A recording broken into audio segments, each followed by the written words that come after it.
ఓం నమో నారాయణాయ. ఈరోజు విష్ణు సహస్రనామాలు, వాటి అంతరార్థాలు, శ్లోకం 46, 47, 48 చూద్దామండి. మొదటిగా శ్లోకం 46 ఒకసారి పలుకుదామండి. విస్తారస్థావరస్థాణు ప్రమాణం బీజమవ్యయం అర్ధోనర్ధో మహాకోశో మహాభోగో మహాధనః.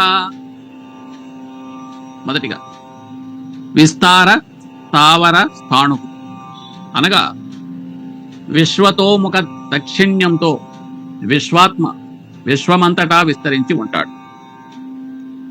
అతని విస్తారం అనగా వ్యాప్తి మరియు పొడవం సాధారణమైన విస్మృతి అంటే పెద్ద స్థాయి కాదు.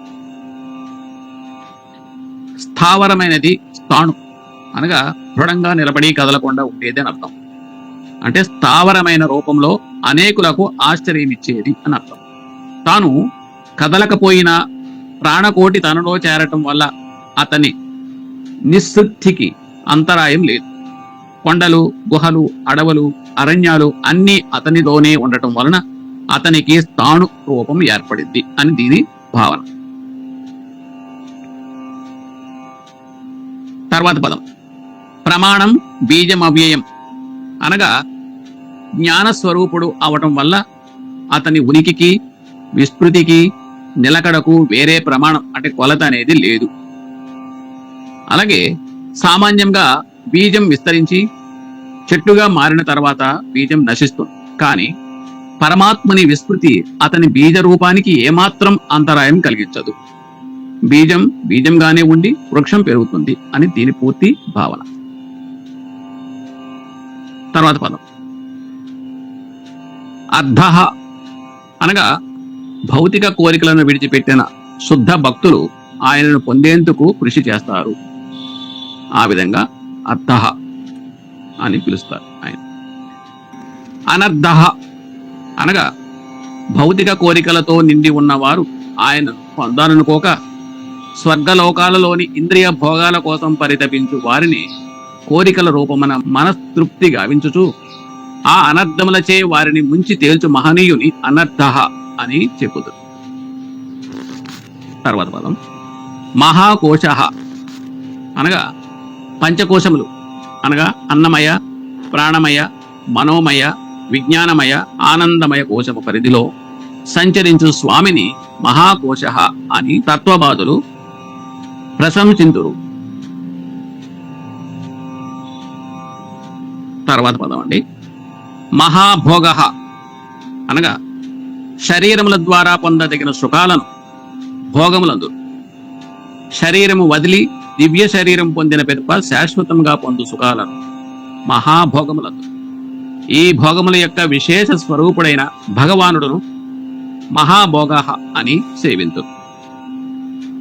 తర్వాత పదం అండి మహాధనః అనగా అమూల్య ధన సంపదల అంటే వజ్ర, వైడూర్య, సువర్ణ, రత్నాది, కామధేను, కల్పవృక్ష, చింతామణి మొదలగు అని అర్థం. ఈ సంపదల మూలకారకుడుగా గొప్ప ధనవంతుడిగా మహాధనః అని కొనియాడుతారు ఆ మహానుభావుడు. యోగ శాస్త్రం ప్రకారము జీవుడు లేదా ఆత్మస్వరూపుడు 5 విధములైన కోశములచే కప్పబడి ఉంటాడు. అది ఏమిటి అంటే, ఒకటి అన్నమయ కోశం. ఇది జీవుడికి కావలసిన ఆహారాన్ని అందిస్తుంది. అంటే అన్నవాహిక, కడుపు, రేవులు ఇత్యాది. జీవించే మార్గం దీనికి ఏమిటి అంటే ఉపవాసం. రెండోది ప్రాణమయ కోశం అనగా ఇది జీవుడికి కావలసిన ప్రాణాధార శక్తిని అందిస్తుంది. అవి ఏమిటి అంటే ముక్కు, ఊపిరితిత్తులు, వివిధ నరాలు, నాడులు ఇత్యాది. జయించే మార్గం ప్రాణాయామం. మూడోది మనోమయ కోశం అనగా ఇది జీవుడి మనోభావాలను నిర్వచిస్తుంది. అవి ఏంటంటే హృదయం, మనస్సు. వీటికి జయించే మార్గం ఏంటంటే ధ్యానం. నాలుగోది విజ్ఞానమయ కోశం. ఇది జీవుడి జ్ఞాన స్థితిని నిర్వచిస్తుంది. అదేమనగా మెదడు. అంటే జయించే మార్గం ఏమిటి అంటే జపం. పదే పదే మననం చేయటం ద్వారా మెదడు పదునుగా మన చెప్పు చేతల్లో ఉంచుకోవడం. ఐదోది ఆనందమయ కోశం. ఇది జీవుని యొక్క అంతిమ స్థితిని నిర్వచిస్తుంది. మనిషి తనను తాను తెలుసుకోవాలంటే ఈ 5 కోశాలను దాటి వెళ్ళాలి. ఎప్పుడైతే తనను తాను తెలుసుకుంటాడో అప్పుడు అతను సదా ఆనంద స్వరూపుడు అవుతాడు, అంటే మహాభోగ. అటువంటి మనిషికి ఇక ఏమీ అక్కర్లేదు, అనగా అనర్థ. ఎప్పుడు ఆనందంగా ఉండే మనిషిని చూస్తే అందరికీ ఇష్టమే, దాన్నే మనం అర్థ అంటాం. అటువంటి మనిషి ఇక దేనికి చెలించడు, అనగా స్థాణు. ఎందుకంటే తన గురించి తాను పూర్తిగా తెలుసుకున్నాడు కాబట్టి స్థావర. ఈ విధంగా మనం నిత్య జీవితానికి అన్వయించడం అనేది జరిగింది. తర్వాత శ్లోకం 47 ఒకసారి పలుకుదామండి. అనిర్విణ్ణస్థవిష్టో భూర్ ధర్మయూపో మహామకః నక్షత్రనేమిర్నక్షత్రీ క్షమ సమీహనః. మొదటిగా అనిర్విణ అనగా వేదన లేని చిద్విలాసమూర్తిని అనిర్విణ అని మునులు సేవిద్దరు. స్థవిష్ట అనగా విశ్వమంతా నిండిన ఆ విరాట్ స్వరూపిని స్థవిష్ట అని వేదాదులు నిత్యము స్తుతింతురు. తర్వాత పదం అభూ అనగా పుట్టక లేనివాడు మరియు అప్పటికప్పుడు తేజోరూపంతో భక్తులకు అభీష్టము తీర్చుటకు పుట్టుచుండువాడునగు సర్వవ్యాప్తియగు స్వామిని అభూ అని గానం చేదు. తర్వాత పదం ధర్మయూప అనగా ధర్మానికి ఈ కట్టుబడి ఉండు ప్రభువును ధర్మయూప అని యజ్ఞ దీక్షాపరులు భక్తితో గానము చేయుడు. తర్వాత పదం మహామఖ అనగా శ్రౌత రూప మహాయజ్ఞములు, జ్ఞానయజ్ఞములు, తపోయజ్ఞములు, దాన ధర్మాది యజ్ఞములు, ఆత్మయజ్ఞములు ఏ మహామహుని దయ సంపాదింపచేయుచుందురో అట్టి యజ్ఞస్వరూపుడగు యజ్ఞేశ్వరుని మహామఖ అని కొనియాడు. తర్వాత పదం నక్షత్ర నేమిహి అనగా నక్షత్రములకు మూలస్వరూపుడు. తేజోమండలముల మధ్య నుండి చక్రమ రీతిగా వాటిని తన చుట్టూ త్రిప్పుకొను విష్ణుదేవుని నక్షత్రనేమిహి అని అందు. తర్వాత పదం నక్షత్రి అనగా చంద్రస్వరూపుడు. నక్షత్ర గణములచే చుట్టూ ఉండబడ్డ చంద్రుని వలె ప్రకాశించు జ్యోతిర్మూర్తిని నక్షత్రి అని స్తుతింతురు. తర్వాత పదం క్షమ సహనశీలుడు అనగా జ్యోతిర్మూర్తులందు ఆధిపత్యం వహించి సృష్టి అంతయు తానే సహజ గుణముతో నిండిన మహామహుని క్షమ అని పొగుడుతారు.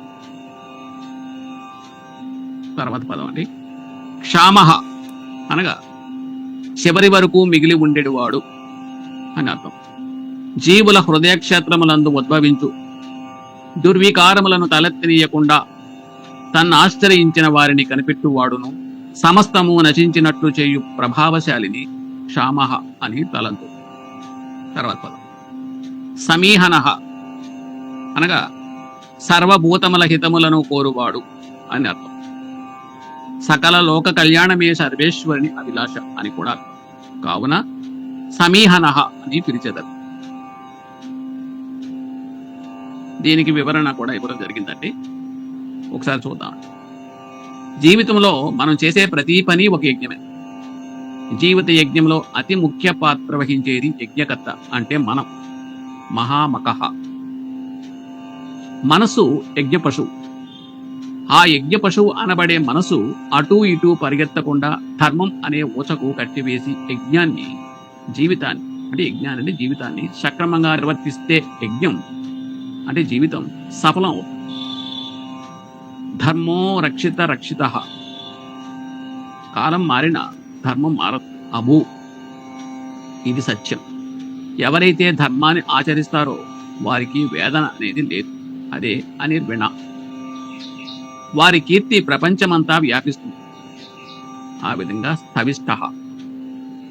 వారు చంద్రుని వలె ప్రకాశిస్తారు, అనగా నక్షత్రి. వారు నక్షత్రాల వలె మార్గదర్శకులు అవుతారు, అనగా నక్షత్రనేమి. వారి కీర్తి చిరకాలం ఉండిపోతుంది, అనగా క్షామ. ధర్మాన్ని ఆచరించటం అన్నది అంత సులువు కాదు. ఎంతో సహనంతో, అంటే క్షమ, ధర్మాన్ని తెలుసుకుని మనసు చెలించకుండా దానిని ధర్మయూపానికి కట్టివేయాలి. ధర్మయూప అనేది ఒక గుణం, చాలా విశిష్టమైనది. యోపం అంటే యజ్ఞానికి పనికి వచ్చే పశువు లేదా కట్టివేయబడిన స్తంభము లేదా ఊచ అని అర్థం. ఈ విధంగా